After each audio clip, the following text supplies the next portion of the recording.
नमस्कार। लोकतंत्र को कुचलने, विधायकों की खरीद फरोख्त करने, सरकारों को गिराने और तोड़ने की सबसे माहिर पार्टी भारतीय जनता पार्टी ने दिल्ली के चुनाव में अपनी हार मान ली है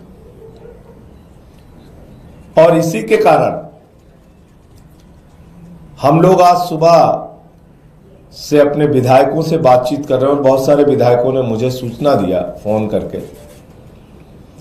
7 विधायकों के पास 15-15 करोड़ रुपए लेकर पार्टी छोड़ने का, पार्टी तोड़ने का, भारतीय जनता पार्टी में शामिल होने का ऑफर अब तक आ चुका है। 7 विधायकों के पास, आम आदमी पार्टी के 7 विधायक जो चुनाव लड़ रहे हैं, उनके पास फोन आया भारतीय जनता पार्टी के उन तत्वों के द्वारा, एक दो से मुलाकात करके भी ऑफर दिया गया कि जिसमें कि वो 15 करोड़ रुपए देने के लिए बात कर रहे हैं और आम आदमी पार्टी छोड़कर भारतीय जनता पार्टी के साथ तोड़फोड़ करके सरकार बनाने के लिए शामिल होने की बात कर रहे हैं। इस पूरे मामले में हमने अपने विधायकों को कहा है, जो हमारे चुनाव लड़ रहे प्रत्याशी, उसमें से कुछ मौजूदा विधायक हैं, कुछ चुनाव लड़ रहे हैं, सबको हमने बोल दिया है कि जितनी भी कॉल इस तरह की आए उसके ऑडियो रिकॉर्डिंग आप कीजिए और इसकी शिकायत, बाकायदा इसकी सूचना दी जाएगी, नंबर 1। और दूसरा, अगर कोई आपसे मुलाकात करके ऑफर करता है तो उसका वीडियो बनाइए हिडन कैमरा लगा के और उसकी सूचना मीडिया को और सबको फिर दी जाएगी।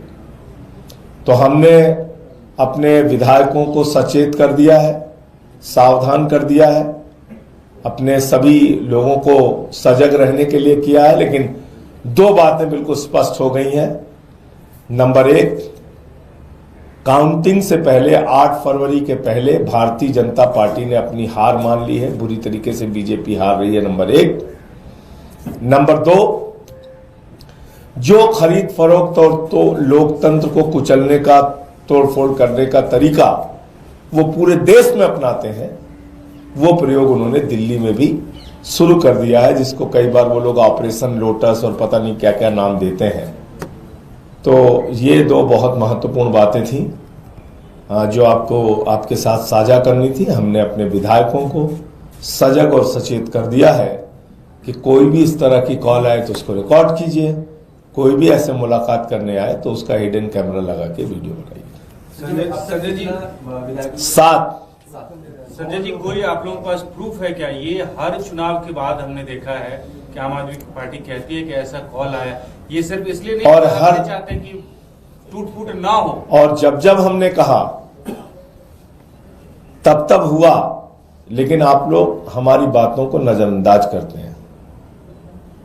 आपको शायद याद नहीं होगा कि शेर सिंह डागर नाम के एक व्यक्ति ने हमारे विधायक को पहले खरीदने की कोशिश की थी 2013 के चुनाव के बाद। उसके बाद कई और विधायकों को उस समय भी खरीद फरोख्त करने की कोशिश की गई थी भारतीय जनता पार्टी की तरफ से।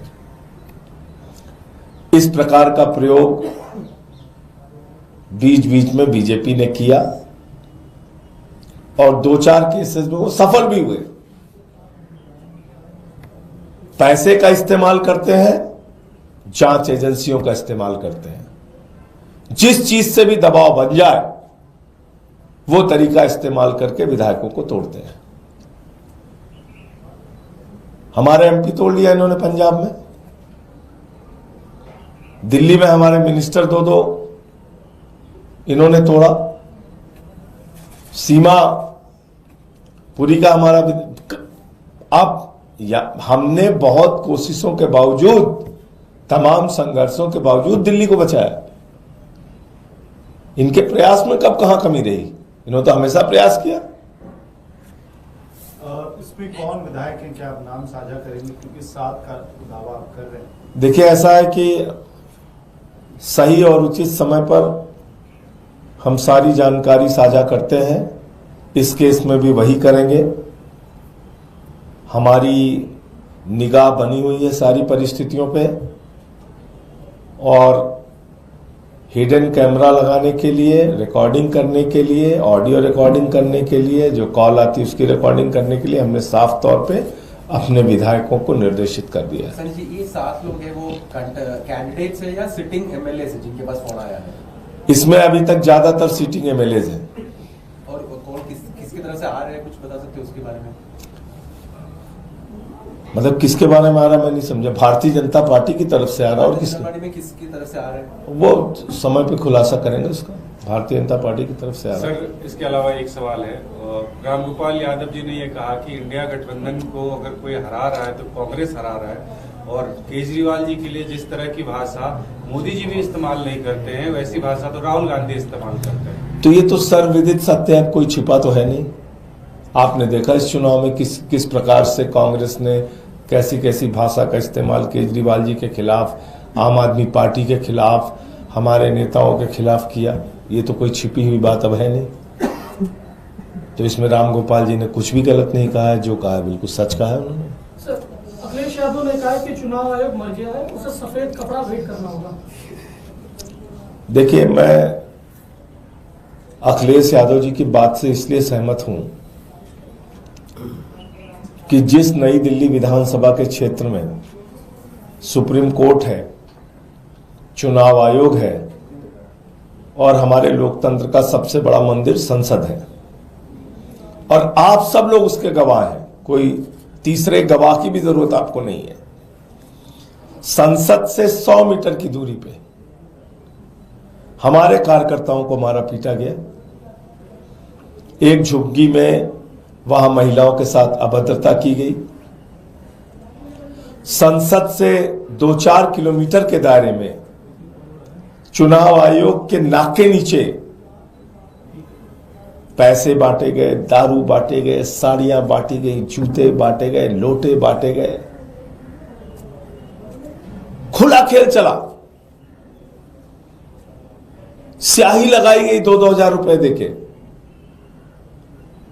चुनाव को मजाक बना दिया गया। हर मोर्चे पे जा जाके हम लोगों ने लड़ाई लड़ी। चुनाव आयोग से शिकायत किया, अनुरोध किया बार बार, कुछ कीजिए, कुछ कार्रवाई कीजिए। एक छोटे से भी अधिकारी के खिलाफ इन्होंने कार्रवाई नहीं की। ये क्या दिखाता है? अंतिम दिन जिस तरीके से जीके में बैरिकेड लगाया गया, जिस तरीके से जंगपुरा में नोट बांटी गई, जिस तरीके से मेरे सामने नॉर्थ एवेन्यू में राष्ट्रपति भवन के पास मेरे सामने एन ब्लॉक में पैसे दे दे के उंगली में स्याही लगाई गई। फिर जब मैं वहां पहुंचा तो वो लोग भागे। तो आप अंदाजा लगा सकते हैं कि चुनाव आयोग के बारे में अगर अखिलेश यादव जी ऐसी टिप्पणी कर रहे हैं तो उसके पीछे का दर्द क्या है। मिल्कीपुर में बीजेपी का नेता खुलेआम आके कह रहा है कैमरे पे, 6 वोट डाल के आया हूं। सुना नहीं सुना आपने? 2 केंद्रीय मंत्रियों के घर में, यही दिल्ली के अंदर 33 वोट, 26 वोट, 27 वोट सांसदों के घर में बीजेपी के, जिनके घरों में लोकसभा में 2 वोट 4 वोट हुआ करते थे, अचानक विधानसभा में 33 वोट, 35 वोट। कुछ बोला चुनाव आयोग ने? कोई कार्रवाई की आपने देखा कहीं? अब बताइए। सर, शुरुआती दौर में जब हम लोग मिले थे तो उन्होंने जरूर कार्रवाई की। फिर कहां से उनके ऊपर प्रेशर आया, क्या हुआ मुझे नहीं मालूम। फिर एकदम से चुनाव आयोग, जिसको कहते हैं कोमा की अवस्था में चला गया, फिर वहां से नहीं निकल पाया वो। सर, जो आपने कहा हॉर्स ट्रेडिंग का पॉसिबिलिटी, जैसे 7 प्रत्याशियों को फोन आए हैं, हॉर्स ट्रेडिंग की संभावना तब हो सकती है जब उनको अनुमान है या आपका अनुमान है कि दोनों पार्टी को लगभग सेम टाइप के सीट आ रहे हैं, तो व्हाट डू यू सी? हमारा अनुमान है, मैं बार बार कह रहा हूं, फिर दोहरा दे रहा हूं, प्रचंड बहुमत के साथ आम आदमी पार्टी की सरकार बनेगी। और कृपा करके आप लोग ये मसाज सेंटर चलाने वाली और स्पा चलाने वाली कंपनियों के एग्जिट पोल पे ध्यान ना दें, कृपा करके। स्पा चलाने वाली, मसाज सेंटर चलाने वाली कंपनियां, सैलून चलाने वाली कंपनियां एग्जिट पोल कर रही हैं। ये जर्नलिज्म का भी अपमान है, एग्जिट पोल का भी अपमान है। और इसके अलावा मैं यही कह सकता हूं कि आपको 8 तारीख का इंतजार करना चाहिए। उनको हो सकता है, लग रहा है कि वो हार तो रहे हैं, थोड़ा बहुत तिकड़म कर लेते हैं, तो वो तिकड़म में लगे हुए। लेकिन इस तिकड़म के से एक बात तो साबित हो गई कि हार रहे हैं चुनाव।